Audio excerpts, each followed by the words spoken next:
कौन है ज़ोडिएक जो डॉन का भी बाप निकला? डॉन को तो सिर्फ 12 मुल्कों की पुलिस ढूंढ रही थी, लेकिन इस इंसान से पूरी दुनिया डरी हुई है। कैसे ये इंसान किसी भी कपल को देखकर उन्हें मारकर हमेशा के लिए अलग कर देता है? ये इंसान जिसने 150 से भी ज्यादा महिलाओं को अपना शिकार बनाया है। Hi guys, welcome to our channel. तो इस मूवी का नाम है ज़ोडिएक, जो कि 2007 में रिलीज हुई थी। डेविड द्वारा डायरेक्ट की हुई कहानी है। तो ये कहानी पूरी पुलिस इन्वेस्टिगेशन और प्रेस वालों के पॉइंट ऑफ व्यू से बनाई गई है। And let me tell you one thing, ये रियल स्टोरी है और एकमात्र ये ऐसी मूवी है जिसमें आयरन मैन, हल्क और मिस्टीर ये तीनों के तीनों हमें साथ में दिखेंगे। सो कहानी की शुरुआत होती है 4 जुलाई 1969 को। हम एक औरत को देखते हैं जो अपने बॉयफ्रेंड पिक करती है और दोनों राइड के लिए एक सुनसान इलाके में चले जाते हैं। अब दोनों को बातें करते करते काफ़ी देर हो जाती है, तभी उनके पीछे से एक ब्लैक कार जाती है। वो थोड़ी देर बाद वहाँ से चले जाती है, लेकिन उसी के 10 मिनट के अंदर वो कार फिर से लौट कर आती है और एक ब्लैक कोट से कवर्ड आदमी बाहर निकलता है। इन दोनों को वो कुछ समझ पाते या कुछ समझ में आता कि वो आदमी पहले इन पे शूट कर देता है। अब फिर उसके बाद वो किलर खुद पुलिस को कॉल करता है और बताता है कि मैंने इस जगह पर 2 लोगों को पार्किंग में शूट किया है। इसके साथ साथ वो किलर लास्ट ईयर के मर्डर की भी रिस्पॉन्सिबिलिटी कॉल पर लेता है। अब कहानी को थोड़ा आगे दिखाया जाता है। ये सैन फ्रांसिस्को की कहानी है। 4 हफ्ते बाद हम एक आदमी को देखते हैं जो अपने बेटे को स्कूल छोड़कर ऑफिस आता है। इसका नाम होता है रॉबर्ट। ये क्रॉनिकल नाम के न्यूज़पेपर में काम करता है और काम क्या करता है, ये एक मशहूर कार्टूनिस्ट होता है। मीटिंग चल रही होती है। इनके मीटिंग के ड्यूरिंग ही ना इन्हें एक लेटर आता है। इस लेटर में उस किलर ने डार्लिन की मौत की सारी डिटेल्स भेजी होती है ताकि सबको विश्वास हो जाए कि ये वही सीरियल किलर है। इस मीटिंग में हम आयरन मैन यानी कि पॉल को भी देखते हैं जो क्राइम रिपोर्टर का काम कर रहा है। अब यहाँ इस किलर ने उसे लेटर के साथ साथ एक एनकोडेड मैसेज भी भेजा होता है जो सिंबल के फॉर्म में था। किलर की डिमांड थी कि वो इस इनक्रिप्टेड मैसेज को पेपर में पब्लिश करे, जिसके बाद वो अपनी आइडेंटिटी रिवील करेगा, नहीं तो वो इस वीकेंड किसी न किसी को मार देगा। जब रॉबर्ट इस लेटर को देखता है तो वो बताता है कि हमने अगर पजल सॉल्व कर भी ली तो भी किलर खुद की आइडेंटिटी रिवील नहीं करेगा। इसी के साथ साथ वो काफी सारी चीज जो लेटर को गेस करता है ना, वो सब बताता है, लेकिन कोई भी रॉबर्ट की बात को सीरियसली नहीं लेता और उसी के साथ ये लेटर वे लोग FBI को भी भेज देते हैं। अब ये लोग वेट करने में लगते हैं, लेकिन किसी को भी इसका जवाब नहीं मिलता। तो ये लोग डिसाइड करते हैं कि चलो पेपर में ही इस लेटर को छाप देते हैं। अगले दिन फ्रंट पेज पर छापा हुआ ये आ जाता है और एक कपल जो हिस्ट्री टीचर थे वो इस पजल को सॉल्व कर देते हैं और इनके न्यूज़पेपर को तुरंत कॉल कर देते हैं। अब यहाँ पर ये दिखाया जाता है कि रॉबर्ट ने जो भी गेस लगाए हुए थे वो बिल्कुल ठीक थे। अब पॉल और रॉबर्ट दोनों सेम केस पर काम करने का डिसाइड करते हैं। वो ये सोचते हैं कि जो भी रिपोर्टर का ओपिनियन होगा या उसकी खुद की रिसर्च होगी वो एक पेपर आर्टिकल में रिलीज होगी। अब देखते देखते महीने बीत जाते हैं। पुलिस उस किलर को अभी तक पकड़ नहीं पाती है और तभी इन न्यूज़पेपर वालों को एक और लेटर मिलता है जहाँ ये मेंशन था कि हाल ही में हुए एक मर्डर के बारे में लिखा होता है। तो बात होती है 27 सितंबर की। कैलिफोर्निया नेपा एक जगह होती है। वहाँ पर एक कपल लेक के किनारे पिकनिक में बैठे हुए थे। तभी वहाँ पर एक किलर पहुँच गया। उसके हाथ में गन थी जो कि लोडेड थी और उसने अजीब सा मास्क पहना था। कपल को लगता है कि ये चोरी करने के इरादे से आया है, तो वो लोग इसकी तरफ पैसे फेंक देते हैं, ज्वेलरी फेंक देते हैं। लेकिन वो किलर बताता है मैं जेल से भागा हुआ हूँ और मुझे कार चाहिए। तो अब ये दोनों डरकर उसे कार की चाबी भी दे देते हैं, लेकिन फिर वो उनके हाथ बांध देता है और अचानक से नाइफ से दोनों को स्टॉप करने लगता है। फिर उसके बाद वो दोबारा से पुलिस को कॉल करके सारी इन्फॉर्मेशन दे देता है। पुलिस तुरंत वहां पर पहुंच जाती है, लेकिन पता चलता है कि जो लड़का है उसे जख्मी किया गया है और लड़की मर चुकी है। अभी सारे मर्डर की जानकारी लेटर में खुद किलर ने भी दी थी और इस लेटर में उसने लाइंस भी लिखी थी जिसमें लिखा था the most dangerous animal of this time is human. अब ये लाइन ना रॉबर्ट के दिमाग में रह जाती है। वो ऑफिस के लाइब्रेरी में से एक पुरानी किताब लेकर आता है और पता करता है कि लास्ट लाइन इसका मतलब क्या है, डेंजरस गेम। और फिर उसे क्लिक होता है कि ये तो एक मूवी से ली गई लाइन है जिसमें एक आदमी अपने एंटरटेनमेंट के लिए लोगों का शिकार किया करता था। उसे मूवी का जो किलर है ना उसका नाम भी एस से शुरू होता था। अब ये सब पॉल अपने आर्टिकल में छाप देता है। वहाँ पर आसपास के एरिया में कर्फ्यू लग गया था क्योंकि भाई मर्डर्स हो रहे हैं इतने ज़्यादा। पुलिस अपना काम कर रही थी, पूरी रोड गाड़ियों से भरी हुई थी और उस पर एक गाड़ी में वो किलर भी सवार था। उसने टैक्सी ड्राइवर को शूट किया, लेकिन इस बार पुलिस को कॉल नहीं करता बल्कि एक लेडी पुलिस जो वहाँ पर होती है वो रिपोर्ट करती है। और यहाँ पर हम डिटेक्टिव डे और डिटेक्टिव आर्मस्ट्रांग को भी देखते हैं जो यहाँ पर इन्वेस्टिगेशन करने के लिए आते हैं। सैन फ्रांसिस्को शहर में ये पहला मर्डर और पहले के जो 2 मर्डर हुए थे वो अलग शहर में किए गए थे। पर अब कुछ बच्चे जिन्हें शायद किलर ने देखा था वो उन्हें बताते हैं, तो ये डिटेक्टिव उनके पास जाते हैं। वो बताते हैं कि उसने स्पेक्स लगाए हुए थे और वो कोई ब्रिटिश वाइट मैन था। अब इस मर्डर के अगले ही दिन क्रॉनिकल टाइम्स को वापस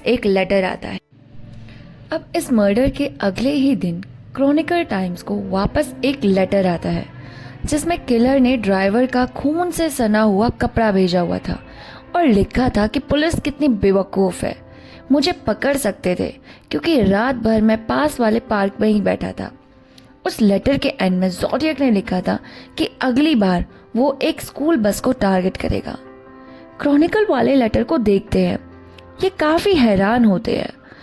अभी तक उसे लग रहा था कि कैब ड्राइवर का केस कोई मामूली सा केस है, लेकिन ज़ोडिएक ने ये किया है, यानी उसके शहर में सीरियल किलर आया हुआ है और उनके ऊपर काफ़ी प्रेशर बढ़ने वाला था। अब ये लोग सारे लेटर्स को लेकर प्रोफेशनल तरीके से जांच करवाते हैं और उन्हें पता चलता है कि यह लेटर एक ही इंसान ने लिखा है। अब उनके पास ना कोई और रास्ता नहीं था, इसीलिए वो लोग बस इस खबर को टीवी पर रिलीज कर देते हैं। अब अगले दिन पूरे डिपार्टमेंट पर इस केस पर काम करने के लिए लगा दिए जाते हैं और ये लोग इन दोनों जगह पर कॉल करके वहाँ के मर्डर्स की डिटेल लेते हैं और डार्लिन के मर्डर केस से किलर के फुटप्रिंट लेते हैं। उसे पता चलता है कि किलर ने 10 नंबर के शूज़ पहने थे और वो शूज़ सिर्फ मिलिट्री कैंप से ही मिलते हैं। इस इंसिडेंट के 12 घंटे के बाद 2 पुलिस ऑफिसर आते हैं और बताते हैं कि उन्हें मर्डर साइट के 3 ब्लॉक छोड़कर एक आदमी को उन्होंने देखा था, शायद वही किलर होगा, लेकिन हम उसे पकड़ नहीं पाए। अब वो आर्टिस्ट को बुलाते हैं, उस किलर का स्केच बनवाते हैं। अब उसे देखते देखते ही ना 1 महीना निकल जाता है, अक्टूबर का महीना आ जाता है। एक मशहूर टीवी चैनल को ज़ोडिएक ने कॉल किया था और उसने कहा कि कल सुबह के मॉर्निंग शो में वो कॉल करेगा, लेकिन उसे होस्ट जिम के साथ साथ एक जाना माना सेलिब्रिटी लॉयर भी शो पर चाहिए, तभी वो बात करेगा। अब डे अपने पार्टनर मेल्विन के साथ सुबह 5 बजे उठकर स्टूडियो लेकर आता है। उसके बाद शो लाइव होने से पहले ही जिम, डे, लॉयर मेल्विन इन सबको बताते हैं कि किलर की कॉल को ट्रेस करना है और कम से कम 15 मिनट उससे बात करनी पड़ेगी, इसलिए तुम दोनों तब तक उसे लाइन पर ही रखना। अब लाइव शो शुरू होता है।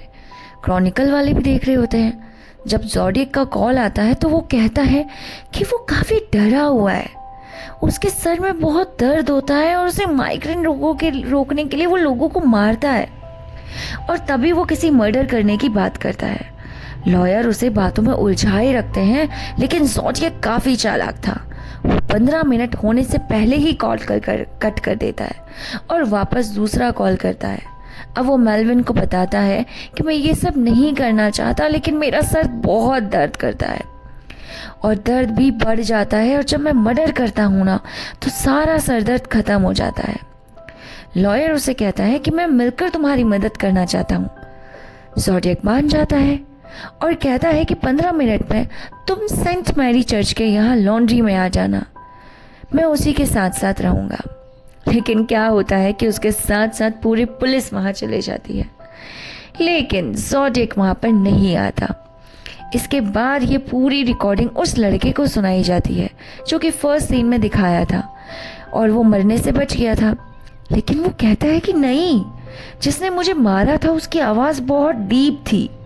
अब कुछ दिन के बाद क्रॉनिकल को वापस से लेटर आता है जिसमें पुलिस वालों का काफ़ी ज़्यादा मजाक उड़ाया गया था और साथ में एक लेटर भी था जिसमें बम बनाने की डिटेल्स लिखी गई थी। अब पॉल और रॉबर्ट दोनों के दोनों बाहर जाते हैं और ड्रिंक करते हैं। बातों ही बातों में रॉबर्ट बताता है कि किलर ने अपना कोड एक बुक की मदद से लिखा है और इस बुक को अल्फाबेट कहा जाता है। तभी पॉल कहता है कि देखो, इस केस से हम लोगों को तो फायदा है, मुझे काम मिल गया, लेकिन तुम क्यों इतने इन्वॉल्व हो रहे हो, इसमें तुम्हारा तो कोई फायदा नहीं है। रॉबर्ट उस सवाल से थोड़ा हैरान होता है, लेकिन तब हमें ये समझ में आता है कि रॉबर्ट अब इस केस से ऑब्सेस हो गया था और अपनी खुद ही इन्वेस्टिगेशन कर रहा था। अब देखते ही देखते दिसंबर आ जाता है जहां पर लॉयर माल्विन को उसके घर पे ज़ोडिएक का लेटर आता है, जहां पर लेटर में उसने लिखा था, मैं आउट ऑफ कंट्रोल हो रहा हूं और शायद मैं 10 और औरतों को मार दूंगा, मैं अपना 10वां विक्टिम भी ढूंढने जाऊंगा। माल्विन ये भी बताता है कि उसके घर पर एक कॉल आया था और उसके हाउसमेट ने उस कॉल को उठाया था। ऐसा ही करते करते अगले साल मार्च का महीना आता है।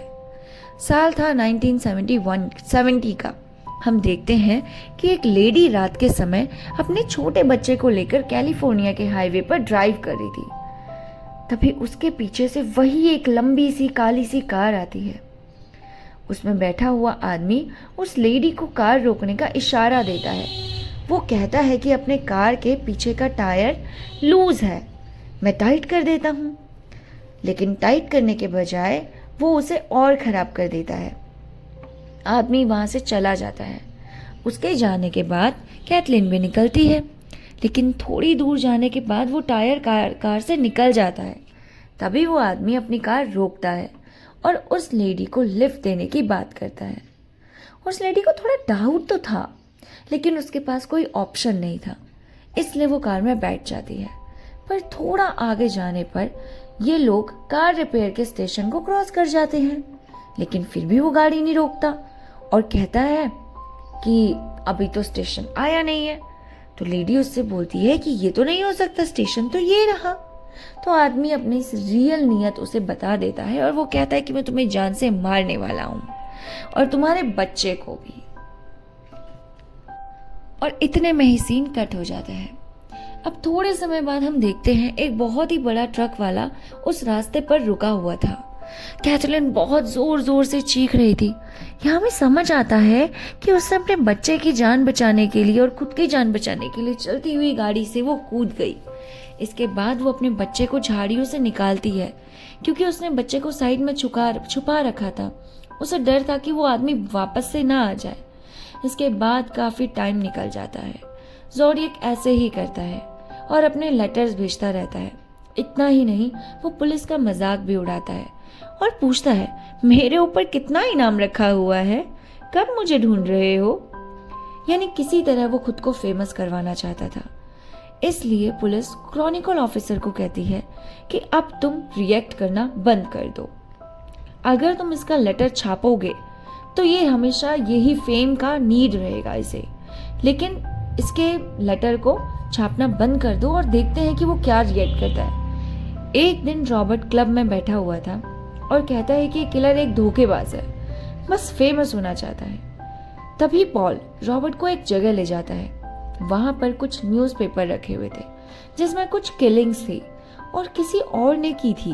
ये पता चलता है कि ज़ोडिएक ना ये डिटेल्स न्यूज़पेपर से लेता था और लेटर में सारी डिटेल्स छाप देता था।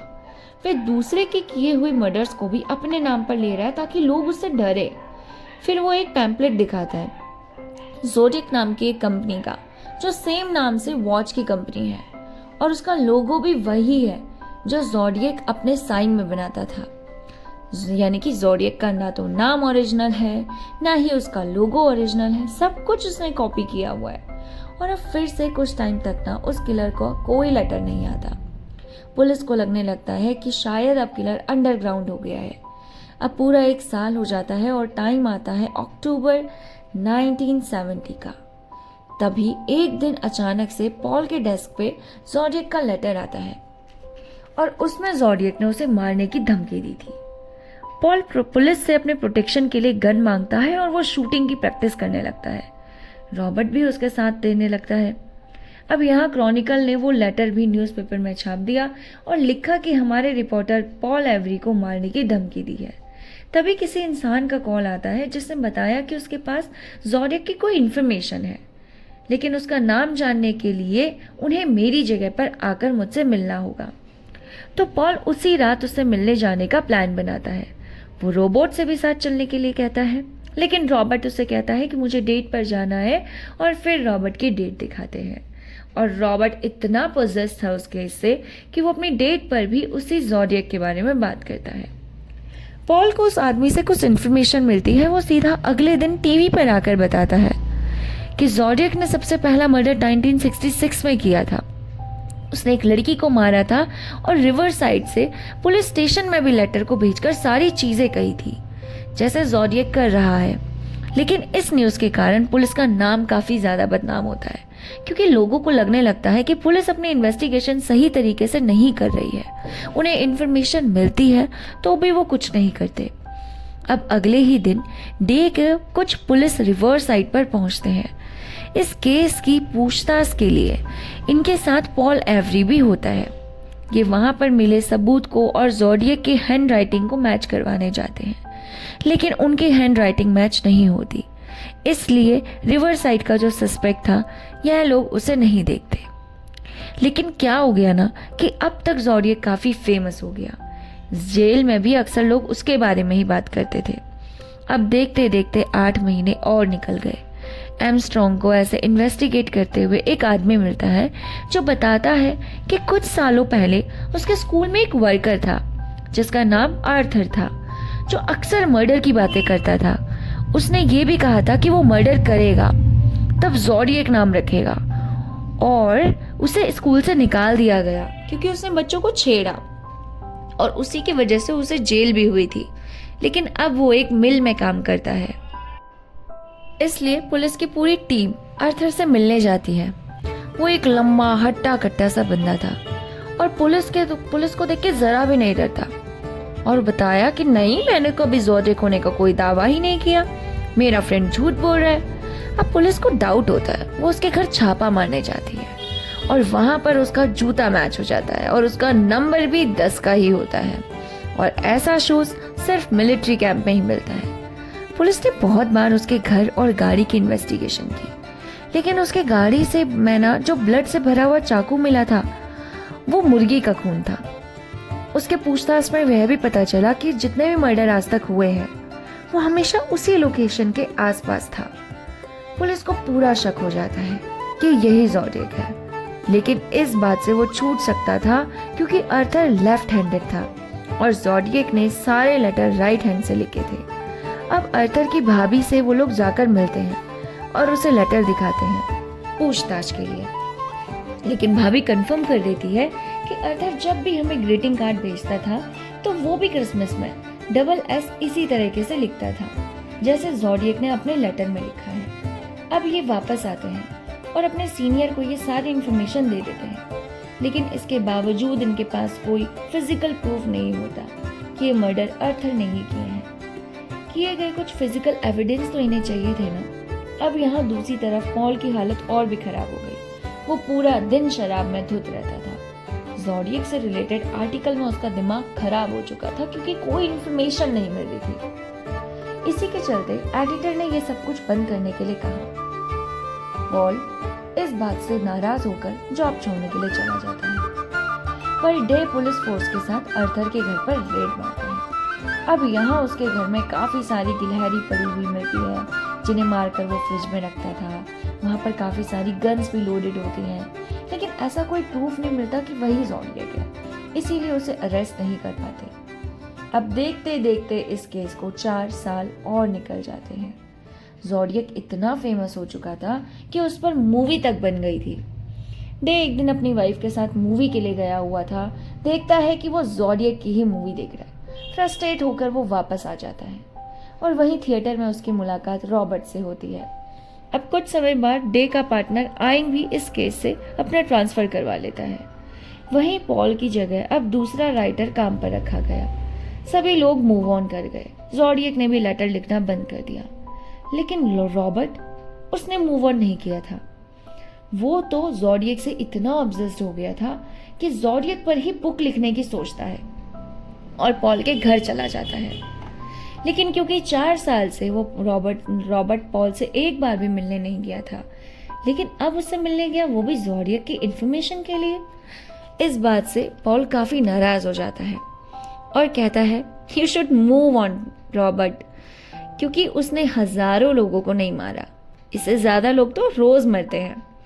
उनके बारे में हमें सोचना चाहिए। चलो अभी निकलो यहाँ से। और ऐसा कहकर उसे घर से निकाल देता है। अब रॉबर्ट बिना कुछ बोले वहाँ से चला जाता है, लेकिन रॉबर्ट इस बात से रुकने वाला नहीं था। अब नेक्स्ट सीन में दिखाते हैं कि रॉबर्ट की जो गर्लफ्रेंड थी वो अब उसकी बीवी बन चुकी है। इसके 3 बच्चे हैं, लेकिन रॉबर्ट उन पर ज़रा भी ध्यान नहीं देता। इस वजह से उसकी वाइफ भी थोड़ी चिड़चिड़ी रहने लगती है। एक दिन टीवी रिपोर्टर से रॉबर्ट खुद का इंटरव्यू करवाता है और पूरी दुनिया को बता देता है कि वो उस पर बुक लिख रहा है। लेकिन क्योंकि ये काफ़ी डरावनी चीज़ थी, ज़ोडिएक को जब भी किसी के बारे में पता चलता था वो उसे मरवा देता था। तो उसकी वाइफ बोलती है कि तुम ये गलत कर रहे हो। और इतने में ही ना रॉबर्ट के घर पर ब्लैंक कॉल्स भी आने लग जाती हैं। वहाँ पर उसे लाइफ थ्रेट भी मिलने लगते हैं। कॉल करने वाला इंसान कुछ बोलता नहीं है, बस डीप ब्रीथिंग करता है। अब इस बात से उसकी वाइफ गुस्से में बच्चों को छोड़ लेकर घर छोड़कर चले जाती है, लेकिन रॉबर्ट को तब भी कोई फर्क नहीं पड़ता। अब रॉबर्ट डे से मिलने जाता है ताकि उसे कुछ इन्फॉर्मेशन कलेक्ट कर सके और अपनी बुक लिख सके। रॉबर्ट की डेडिकेशन को देखकर डे उससे कहता है कि तुम नापा काउंटी पुलिस स्टेशन में जाओ, वहां पर शायद इंस्पेक्टर तुम्हारी मदद कर सकता है। वो इंस्पेक्टर से मिलता है, लेकिन इंस्पेक्टर सपोर्ट करने से मना कर देता है। फिर काफ़ी रिक्वेस्ट के बाद वो मान जाता है और वहाँ उसे बाकी लोगों के मर्डर की फाइल्स दे देता है। फाइल्स में रॉबर्ट को कुछ क्लू मिलते हैं और वो सीधा आकर डे को बताता है कि डार्विन अपने शहर में बहुत ही फेमस लड़की थी। काफ़ी सारे लोग उसके पीछे पागल थे और उसका एक खास दोस्त था जॉर्ज, जिसकी हरकतें काफ़ी अजीब थी। इसलिए डार्विन उसे अवॉइड करने लग गई थी, लेकिन जॉर्ज उसे फॉलो करता था। फिर डार्विन ने जब उसका प्रपोजल डिक्लाइन कर दिया, उसे मना कर दिया, तो उसे गुस्सा आ गया। रॉबर्ट डे को उसी डायरेक्शन में इन्वेस्टिगेट करने के लिए कहता है, लेकिन डे मना कर देता है। 9 साल और निकल जाते हैं, ये केस और डिलो हो जाता है।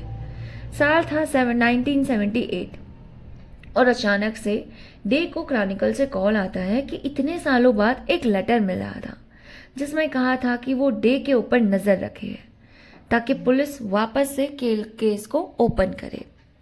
लेकिन पुलिस वाले मना कर देते हैं और वो डे से भी नाराज़ हो जाते हैं। वो कहते हैं कि ये सब कुछ पब्लिसिटी के लिए है और डे को सस्पेंड कर देते हैं। रॉबर्ट अभी भी इन्वेस्टिगेशन में लगा हुआ था, इसलिए वह जेल में लिंडा से मिलने जाता है, जो कि डार्विन की बहन होती है। लिंडा उसे उस आदमी के बारे में बताती है जो डार्विन को फॉलो किया करता था।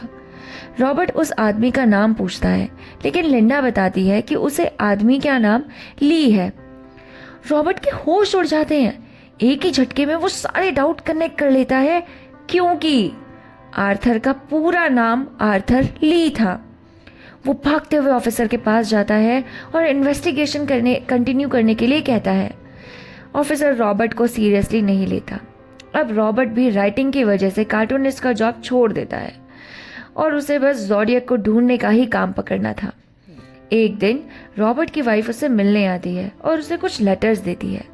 उसमें से एक लेटर में आर्थर ली का ड्राइविंग लाइसेंस होता है, जो कि उसने मंगवाया था। वो देखता तो उसका पूरा दिमाग घूम जाता है, क्योंकि उसकी बर्थ डेट थी 28 दिसंबर और सालों पहले बर्थडे के दिन ही मालविन को कॉल आया था जिसमें उसके मेड ने बताया था कि ज़ोडिएक कह रहा था कि आज मेरा बर्थडे है।